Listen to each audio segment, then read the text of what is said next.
ज्ञान senior class को like and subscribe करें। आज जो शुरू करने जाने वाले हैं जिसका नाम है मानव नेत्र। यह मनुष्य की सबसे संवेदी अंग होता है। समझते हैं मानव नेत्र होता क्या है। मनुष्य का आँख एक बहुत अद्भुत एवं महत्वपूर्ण प्रकृति द्वारा प्रदान किया गया प्रकाशीय यंत्र है। आँख क्या है? एक प्रकार का प्रकृति द्वारा प्रदान किया जाने वाला प्रकाशीय यंत्र है जिसकी सहायता से हम कोई भी वस्तु देख पाते हैं। इसकी बनावट के बारे में जानते हैं। मानव का नेत्र जो होता है वो लगभग गोल होता है और यह एक संवेदी अंग है। यह प्रकाश की उपस्थिति में कार्य करता है। नेत्र का व्यास जो होता है ना लगभग 2.5 सेंटीमीटर होता है, यानी कि 2.5 सेंटीमीटर। चलिए इसके डायग्राम को समझते हैं। यह नेत्र का डायग्राम कुछ इस प्रकार। इस वाले जो भाग को बोला जाता है नेत्र लेंस बोला जाता है, और इसके आसपास के भाग को पुतली, और यहाँ पर ही क्या होता है जो ऊपर से पहला रेखा जिसको कॉर्निया कहते हैं। और इसमें क्या होता है, इसमें जल भरा रहता है, इसलिए इसको बोला जाता है जलीय द्रव या नेत्रोद भी बोला जाता है। फिर इसमें इस पटल इसमें बहुत सारे पटल होते हैं जिसको श्वेत पटल या स्क्लेरोइड, और इस पटल को बोला जाता है कोर्वाइड। और इधर रेटिना, यानी कि रेटिना का काम क्या, दृष्टि पटल भी इसका नाम दिया जाता है। चलिए अब इसके बारीकी से समझते हैं।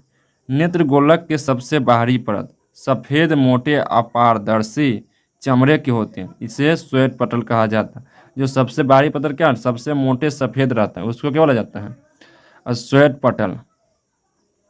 श्वेत पटल का अगला भाग कुछ उभरा हुआ होता है जिसे कॉर्निया कहते हैं। कॉर्निया देखो, श्वेत पटल का क्या है, अगला भाग उभरा हुआ है, इसको क्या बोलते हैं, कॉर्निया कहते हैं।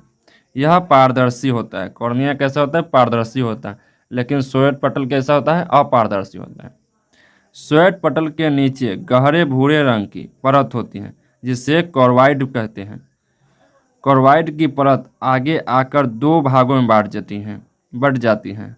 आगे आने वाली अपारदर्शी परत सिकुड़ने फैलने वाली डायफ्राम के रूप में रहती है जिसे हम आइरिस कहते हैं, और पीछे वाली परत को पक्षमाभी या सिलियरी पेशिया भी कहते हैं। यह नेत्र लेंस को लटका कर रखता है। आगे समझते हैं। नेत्र लेंस जिलेटिन जैसा पारदर्शक तथा मुलायम पदार्थों से बना होता है। एकदम मुलायम पदार्थ से बना होता है। यह उत्तल लेंस की तरह कार्य करती है। नेत्र गोलक के सबसे भीतरी सूक्ष्मग्राही परत को दृष्टि पटल या रेटिना कहते हैं। इस परत पर ही प्रतिबिंब बनता है। कॉर्निया एवं नेत्र लेंस के बीच का भाग जलीय द्रव से भरा रहता है तथा नेत्र और रेटिना के बीच के इस भाग को कच्चाभ द्रव से भरा रहता है।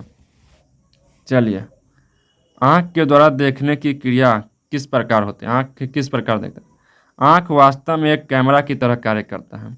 कैमरा में क्या होता है, आगे लेंस और पीछे फोटो फिल्म होता है। उसी प्रकार आँख में भी आगे नेत्र लेंस और पीछे रेटिना होता है।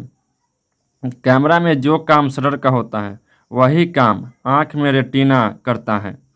आइरिस की सहायता से आँख के लेंस को से होकर जाने वाली प्रकाश के परिमाण को घटाने या बढ़ाया जा सकता है। अंधेरे में आइरिस के बीच के छिद्र जिसे पुतली कहते हैं वह स्वतः फैल जाती है, और जब प्रकाश पड़ने पर वह स्वतः क्या होती है, सिकुड़ने लगती है।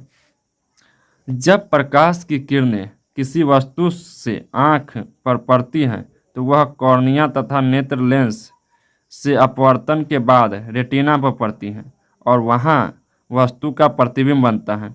वस्तु का प्रतिबिंब कहाँ बनता है, रेटिना पे। यह प्रतिबिंब वस्तु के अपेक्षा उल्टा और छोटा बनता है, लेकिन परंतु मस्तिष्क में वस्तु को सीधा और बड़ा देखने की संवेदना होती है। हमेशा आँख में जो प्रतिबिंब बनता है कैसा बनता है, उल्टा और छोटा, लेकिन हमारे दिमाग क्या करते हैं, उसको सीधा और बड़ा बनाने में मदद करता है।